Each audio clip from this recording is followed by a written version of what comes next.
Well, this is the perfect follow-on to the last conversation. And Andrew, thank you for, I hope we're in the right seats, but thank you for being here.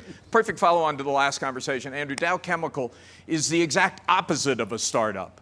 118 years old, you've got 50,000 employees, you're operating in so many different markets, and you want to make it operate like a startup. How in the world do you do that? Yeah, I mean, that's a very provocative start. Thank you, Alan. We call the company 118 years young, and the last 10 years... That's a good talking point, but you've got to give us the details behind that. Yeah, I mean, I think the chemical industry, those are two very bad words, chemical and industry, needed to be rebranded.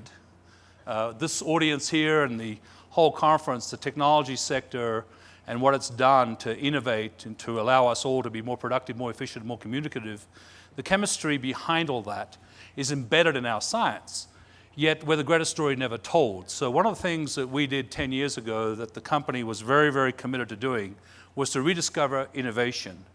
And I'm in my 11th year as CEO. I would tell you it's a very difficult journey to change the culture of a large enterprise. I just heard Dion speak about Hewlett-Packard. We are on our fourth reinvention in my tenure because it's all about culture. And we're calling this current reinvention Dow 10.0, which means it's our 10th reinvention as a company. Now do the math. I gave you the math already, right?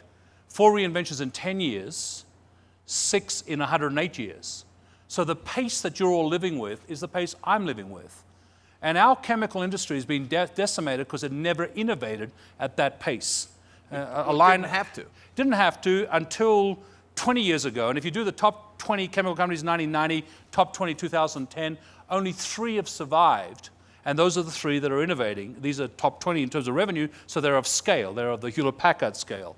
And you know, we're one of 2 in the US who are still a Fortune 50. But to do that and to do the reinvention of it, we had to rediscover innovation, rebuild the culture of the company 4 times, as I've said to you. And I would tell you, and I use a term all the time inside the company, innovation is fickle, commoditization is a constant. So if you're not innovating faster than commoditization in your sector, you will go the way of being owned by private equity and run for cash. You'll go the way of being owned by state-owned enterprises who want jobs. These are great industries for employment because they bring supply chains. So putting the small entrepreneurial culture into our company over these 10 or 11 years has been our mission. So that's why I would say the starting point of your question, we're 118 years young, okay, because we've rebuilt the company's culture, basically. Well, and so we want to talk about that, about how you do that, because what's so interesting about what you just said is you never once used the word technology. I mean, we know technology is driving the change, but dealing with the change is about people, it's about culture. And how do you we just heard Tom Farley say big companies have a tendency to quickly become inward looking. Absolutely. How did you do that? How do you do that? What I'd go even further than what he said. We calcify. I mean, literally the arteries clog. And I would tell you, I grew up in Dow in Asia, and being Australian, you heard 2 Australian accents, by the way, in a row, so sorry. I used to work for Rupert Murdoch, I can take it. But look, innovation and entrepreneurial action, great entrepreneur there. I mean, I would tell you that I learned how to operate out there in the field in an entrepreneurial fashion. Coming back to headquarters, which I resisted I was pulled back to headquarters. To obviously be a candidate to the job I eventually got. My observation of these internally oriented processes that we all as large companies get to is, of course, your point, that you are internally and inward focused, and you start to believe your own rhetoric, and you drink your own juice, and it happens to everyone. It happens to everyone. And it happens especially, I remember Lou Gerstner when he came and talked to my management team in the early days of our transformation. He got a question, what was the hardest thing about your change at IBM, in his famous book? And he said, when we started making money again. When we started making money again. And we were making tons of money in the old model. Why change? Yeah. Why change? So, obviously, I mentioned what happened to the industry. We were in the last round of becoming a pure commodity cyclical company and deserved to go the way that all those companies went. So we intervened, and I got to tell you, 11 years later, it's not over because of the pace of rate of change of technology. And underpinning that, the changes you need to make in people and how they're wired. So you really buy this notion that the pace of change has, you've been there 11 years. You've seen it accelerate in 11 years? Look, I am 40 years with Dow, I should be one of the retired calcified types. I should be. I'm not, because I am surrounding myself with people like you, people who think like you. And by the way, guess what? It's not just all in Silicon Valley. Got news for you if you think it's just there. It's everywhere now, because we're on that S-curve. And I'm on the board of IBM, so I get a really good view of it through that board seat. We are clearly on that S-curve. And you know, the Model T Ford era of gathering data, making it information, we're nowhere near knowledge and wisdom. We will get there. Maybe AI will take us there. Whatever humanity does to create, using this incredible connectivity we've created, not only is it not over, it's just begun, and the rate of pace and change is enormous. And that's what I deal with every day at Dow. So I'm going to get the recipe book. How you take this elephant that you're riding and get it to dance at that pace. And people is obviously the first thing you mentioned. You bring in a bunch of new people. Yes. You've had to do a lot of that. Yeah, I mean, I use a lot of statistics around that because I do it internally to maybe, you know, fear is a great motivator, but passion is a better one, right? So you got to get people to buy into this, to be motivated and have the same passion and energy and North Star. So what I say to them is, look, my top 200 people that I started with in the job 10 years ago, top 200 today, only 4 in common. Only 4 in common. You chased them out. They had to leave. They couldn't take the pace of change. And over time, I'm on my 5th management team. I've now been recruiting from the outside, unabashedly stealing from places that have innovation and entrepreneurs, putting them into senior jobs, bringing the young people into the game. The average age of the company has gone from 51 to 41 in 10 years. That's a big move. Could that be grounds for an age discrimination lawsuit? Look, I love old people. I'm one of myself, right? So look, I discriminate all you want. I think it's really important that we recognize that old people can be young too. But the millennials, they're driving us to a different place. Just job retention with millennials. I know some of you probably have problems with that. I have an average retention rate of 14 years, okay? So people stay with us, okay? Our turnover is low. How are we doing that? We had to rebuild facility. We had to modernize our tools and technology. We had to bring in big data and analytics. We had to put in place automation and robotics. We had to connect all this to faster decision-making processes. You have to work and engage in your workforce, and sometimes people don't want to change. In fact, a lot of that is what I found. So talk about R&D, because we've talked about innovation a lot here and whether big companies can do it or small companies have to do it, whether it should be crowdsourced or I'm sure in the old days, Dow Chemical assumed that the intelligence was all inside the corporation. How do you do it now?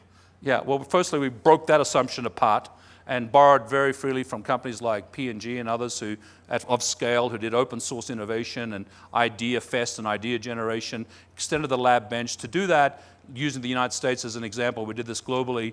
We took what was basically over 80 relationships with universities, 80 universities in the country, down to 15. And then did exclusive R&D partnerships with them, literally extending our lab bench. And they're the who's who of chemistry, material science, physics, and all the things, biology, the things that we believe we're very good at, but we are not, as you say, masters of the domain. We have to have the best brains available to us.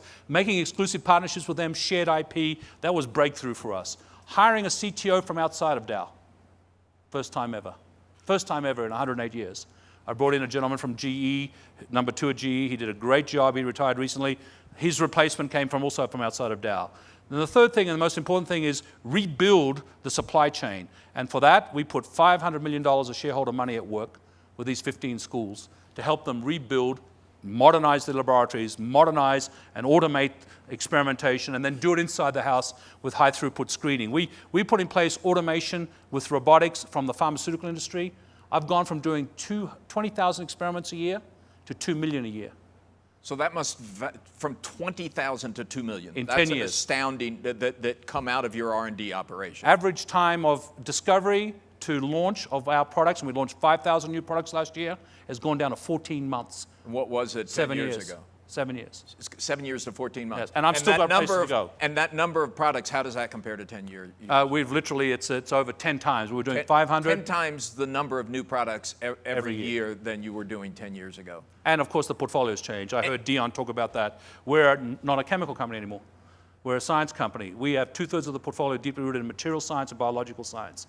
That was a portfolio change. Revenue's roughly the same. 15 billion of commodities out $18 billion in through either acquisition or, more importantly, organic growth. So this, and the 10-time increase in the number of products you're putting out is driven by your customers. I mean, you are mass customization. Yes, and that's a new thing for us. We were in the field, I mentioned calcification and internal work processes that you mentioned. It was the old adage, if you build it, they will come. That was our customer marketing strategy. I mean, basically, we have the assets, you want our product, send us your order. Very much, when I asked for the top 20 chemical customers of Dow 10 years ago, I got the answer back in 3 months. That's a scary thought in its own right, okay? Just that thought alone. But 17 of the 20 were either distributors or other chemical companies. Customers? Give me a break. So today, okay, we have definitely changed that model to customization with the winners in their value chains. So give me your favorite example of how that R&D process with customers driving works. I was really tempted, given the nature of this conference, to come with my Under Armour athletic shoes, because I'll use them. They've given me permission. I know, it would have maybe fitted in a bit better. Check my socks. See, I love your socks. I love your socks. But Under Armour came to us and said, look, we are going into the shoe business, big time athletic shoes. Maybe some of you have them. And in essence, they needed a new midsole for flexibility, lightness, spring, temperature, and weather resistance. And we had invented this new technology based on catalyst technology of taking, and I don't want to get too techie on you, of my type of techie, chemistry, which is to put monomers together to create block copolymers, shuttling different chain agents between those block copolymers to give strength and resiliency and also the stiffness they need and the weatherability. We did that through high throughput screening from discovery to first product to them in 3 weeks. Oh my God. They've now launched the shoe. The shoe's out there. And then several months later, they launched the shoe. So we discovered exactly the product they wanted to go into the shoe sole, and now they're coming at us with all the other parts of the shoe as well. So that's an example where, and you know, I've got a pair of the shoes, and I do run, and it's a fantastic shoe. And so there you go. If anyone wants to report to Under Armour that I just advertised for them, go ahead and do it. But of course, the other shoe companies are coming to us for the same question, and that's where we get into the mass customization. We need to do that for Under Armour, unique to them. And if Nike comes to us and wants their version of it, we can do it unique to them. You mentioned Dion of HP in part because he's another Aussie, but he's also at HP. They're talking a lot about moving towards 3D printing. I know there are people in this room who think the 3D printing talk is pure hype at this point. What's your view? Obviously, materials have a lot to do with it. Yeah. So look, I had the privilege. I wrote a book 5 years ago. I got so frustrated with public policy in the area of many things. I'm sure many of you are the same. That I wrote how to reinvent the manufacturing sector and called it Make It in America. It did very well. All the money went to charity. But for that, President Obama contacted me. I was asked to co-chair what became the Advanced Manufacturing Partnership, that working with the then president of MIT and now the current president, Rafael Rafe, we advised, and they have now subsequently as a government redirected $500 million of funds and are launching these new manufacturing innovation institutes, of which 3D printing is one. We have identified the 10 technologies in the United States that the United States should be the world leader in, so we wouldn't make the mistake we made with batteries, where we let other nations develop it through their driven strategies. This is taxpayer money that's already being spent.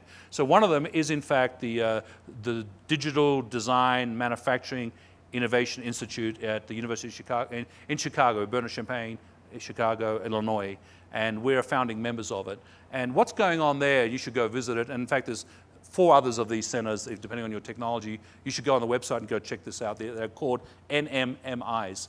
And these Manufacturing Innovation Institutes are partnership models. Your question on R&D, where companies like Dow and many others involved in this case 3D printing, can collaborate with academia and government to create, like Bell Labs and others, to create the next thing, whatever the thing is, and the IP sharing arrangements are all in place for you to do that. You put in money, you put in sweat equity, and you develop whatever you want to develop. For us, 3D printing is going to go from what I call low-tech, using basically common plastics today, to hugely specialty materials that we can invent, like the Under Armour example, and make it affordable.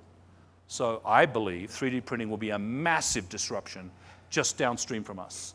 And maybe right in the middle of where Hewlett-Packard is. Change the subject on you a little bit here. You've talked a lot about reputation and the importance of reputation. One of the things that has changed in the role of the CEO is not just the pace of change, but the CEO as kind of chief reputation officer. Yes. And you've got a stain on yours right now. There's an SEC investigation into misuse of company funds to take you and your family on safaris or to the Super Bowl, et cetera, driven by a Reuters investigation. Why has that happened? Well, thanks for that question, Alan. Look, I take that very seriously. As you said, I am the Chief Reputation Officer of the company. Welcome to the life of a CEO in the modern era. I think it's becoming a very tough place to be. Everyone can take a shot at you. And in this particular case, it's, it is what it is. Whistleblowers have become a fact of life in all of our lives. We take it seriously. I'm not staying awake, nor is my board at all. This is completely factless, and frankly, there's no there. This is an old issue that you referenced. Just before you say it's factless and then there's no there, but you repaid $700,000 to the company, so there was something there. Sure, and so what was there was fully audited, reviewed, third parties, independent law firms, independent investigators came in. There was a mistake made in our customer and business events group on how they charged. Of course, when you go to events, customers bring family. I took my family. I had no awareness that I wasn't being charged. And this was over about 5 or 6 years. So when it was discovered, I was in shock. I said, fix it, and fix it right away, and overcompensate it, which we did. We did. It was done in 2010, reported fully in the proxy in 2011. Fully disclosed. You can go Google it. I'm sure you have already. That's why I guess you asked the question. So why is this back? Well, frankly, Why is it back? Why is it back is Reuters woke up one morning and decided to do reporting on a gotcha basis. This is irresponsible. It's one way. It's factless. There's no there. But it's not factless. It may be old. Yeah. But it's not factless. The current version of it is not factless. I mean, what's basically, they're just reporting old news is all I'm trying to say. Yeah. The facts of the case at the time were fully disclosed. And so we are dealing with it the way all boards do. Basically, we review the facts and there's no there. And the board is comfortable. Everyone is, of course, complying with the SEC. We respect their processes. There is no issue with working with them. They have to do their job, and we'll work with them. You know, normally, I'm going to open it up to questions in just a second, but normally when someone is under an SEC investigation, their lawyers say to them, keep your mouth shut. Yes, I just did. Why are you talking about it? I just did. You just what? I just did. I just mentioned to you the SEC investigation is being done proper. But in terms of this case from 2010-11, it's fully declared. Over. There's nothing new. Over. There's absolutely nothing new. All right, I have a lot more questions, but are there any questions here in the audience? Yes. Michael. You've talked about high throughput experimentation, et cetera. When I've done work with a company like BASF, the amount of money they're investing in computational chemistry, modeling, it puts a stress on, and they're huge, they're bigger than you. In euro terms. Well, the issue is big data. Yeah. It's very hard to get both the scientists and the data scientists. Yeah. Right. Yeah, it's a good question. What are the most important things you've done in that regard? Because that's a cultural shift that supports the economics of the new business model that you want. What kind of and getting people to move to Midland is kind of tough. Have you been to Midland? Yes, I have. Okay, good. That's why I'm saying that. Yeah, no, I fully appreciate that. So it's a great question. I'll be brief in my answers because of time limitation. We are hiring statisticians. We're hiring robotic experts. We're hiring mathematical modelers. We're hiring situational analysis, big data analytics people. What we used to hire, people like me, chemical engineers, which we still love, by the way, because we still do chemistry. But we're now doing all that as well. Can you compete with startups in hiring those people? So that's people? the second part of the question, which is location. I understand I'm the father of 3 millennials. I understand they don't want to live in little country towns, which are company towns. So what have we done? We've created centers of gravity everywhere. If you go visit, our second biggest laboratory today in terms of critical mass is in Shanghai. Okay? Our third biggest is in Zurich, Switzerland. Okay? We have a large one in Indianapolis. We have a huge one on the outskirts of Philadelphia. We have just converted a facility just south of Palo Alto in San Jose to be a West Coast R&D center. If you build it, they will come. We are clearly creating a very different type of company in terms of location strategy. We're rediscovering campuses. The old cubicle, old building designs where you all sat behind our walls, that's all gone. Do you think Silicon Valley has an edge over you? They do, but we're catching up. We're catching up. You think it'll go away eventually? I think we're all going up that S-curve together. Yeah. And old industries have to reinvent. If they don't, they will die or be commoditized. So the old industries are becoming new industries defined by what's happened literally out of Silicon Valley. I was past chair of the Business Council. I told Alan out in the corridor that prior to 2 years ago, the Business Council of America, which is the CEO gathering of America, okay, Fortune 500, had never met west of the Mississippi. Okay. We moved the meeting to the Rosewood at Palo Alto 18 months ago and have just done it again. Okay. And I think biggest attendance you ever got. We're colliding the forces. Of course, neither small nor big is relevant. It's fast, it's agile, it's culture, it's all the things you've asked me about, except for the Reuters thing. All those things, okay? All those things matter. Okay, to your question, it's not quantity, you know that. And by the way, come back to Midland. We have modernized it.